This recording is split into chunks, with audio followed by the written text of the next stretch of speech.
اسلامی تاریخ کے بڑے امپورٹنٹ، بڑے ہی امیزنگ واقعات اس دن ہوئے ہیں، بلکہ شاید میں اگر یہ کہوں تو غلط نہ ہوگا کہ اسلامی تاریخ میں جو تاریخی دن ہیں، ہسٹوریکل ڈیز آتے ہیں، وہ عاشورہ کا دن ہے۔ سبحان اللہ۔ اب ذرا سنتے جائیے گا کہ حضرت آدم علیہ نبینا علیہ الصلوۃ والسلام کی جو توبہ قبول کی گئی وہ دن 10 محرم الحرام کا تھا۔ حضرت آدم کی جو پیدائش ہوئی، دا برتھ ڈے آف سیدنا آدم علیہ الصلوۃ والسلام، وہ بھی 10 محرم۔ اسی دن انہیں جنت میں بھی داخل کیا گیا۔ اسی دن عرش، کرسی، آسمان، زمین، سورج، چاند، ستارے اور جنت کو پیدا کیا گیا۔ آپ سوچئے کہ بیسکس آف دا ورلڈ جو ہیں وہ 10 محرم والے دن پیدا کیے گئے ہیں۔ سیدنا ابراہیم علیہ الصلوۃ والسلام خلیل اللہ ہیں، آپ کا جو برتھ ڈے ہے، آپ کی بھی جو پیدائش کا دن ہے، وہ بھی 10 محرم الحرام ہے۔ پھر اسی طرح اسی دن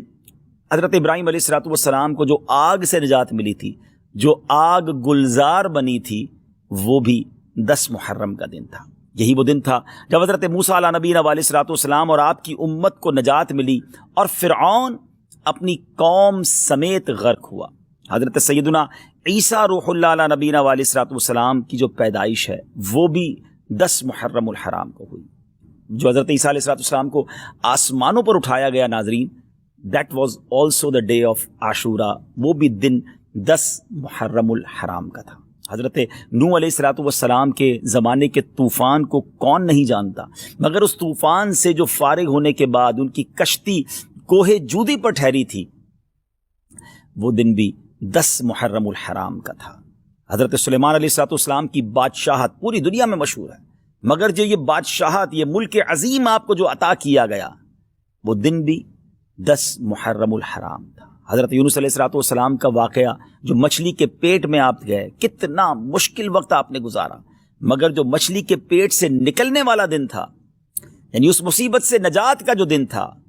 وہ دن بھی 10 محرم الحرام ہی کا تھا۔ حضرت یعقوب علیہ الصلوۃ والسلام کی بینائی کا جو ذوف دور ہوا، آپ کی جو بینائی کم ہو گئی تھی، اور جو پھر اللہ پاک نے اپنے کرم سے، بہت طویل واقعہ ہے، قرآنی واقعہ ہے کہ آپ کی بینائی کی جو یوں سمجھے کہ تکلیف تھی یا بینائی میں جو کمزوری تھی، وہ جو دور ہوئی،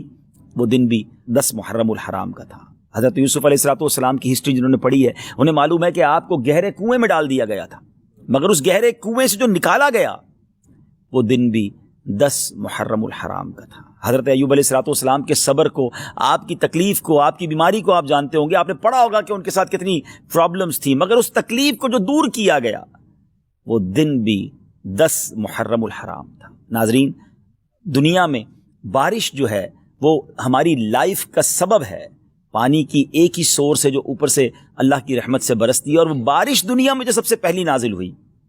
وہ دن بھی 10 محرم الحرام کا تھا۔ یہ بھی یاد رہے کہ اس 10 محرم الحرام کا روزہ پچھلی امتوں میں مشہور تھا، اور یہاں تک کہا گیا کہ اس دن کا روزہ ماہ رمضان کے روزوں سے پہلے فرض تھا، پھر اسے منسوخ کر دیا گیا۔ یہ تقریباً میں نے آپ کو 24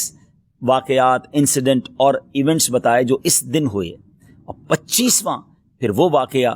امام عالی مقام، امام عرش مقام، امام تشنا مقام، امام حسین رضی اللہ تعالیٰ عنہ اور آپ کے رفقا کو بھوکا پیاسا رکھ کر کربلا کے میدان میں جو شہید کیا گیا، وہ دن بھی 10 محرم الحرام کا۔ اگر کسی کا ذہن ہو تو وہ سوچے کہ اس دن میں اللہ کی رحمت کو کس قدر پکار سکتا ہوں، کس قدر عبادت کر سکتا ہوں۔ جو رب حضرت یوسف کو گہرے کنویں سے نکال سکتا ہے، جو حضرت یونس کو مچھلی کے پیٹ سے نکال سکتا ہے، جو حضرت ایوب کی بیماری کو دور کر سکتا ہے، جو حضرت موسیٰ کے لیے عاشورہ کے دن فرعون سے نجات کے لیے دریائے نیل میں راستے نکال سکتا ہے، وہ رب کریم میری مشکلوں کو بھی دور فرما سکتا ہے، وہ رب کریم میرے لیے بھی رحمت کے دروازے کھول سکتا ہے۔ تو یہ رات اور کل کا دن ہم نے عبادت میں، رب کو پکارنے میں، اس کی بارگاہ میں التجا کرنے میں گزارنا ہے، اور اس کی بارگاہ میں اسی طرح التجائیں کرنی ہیں، تو انشاءاللہ ضرور کرم ہوگا۔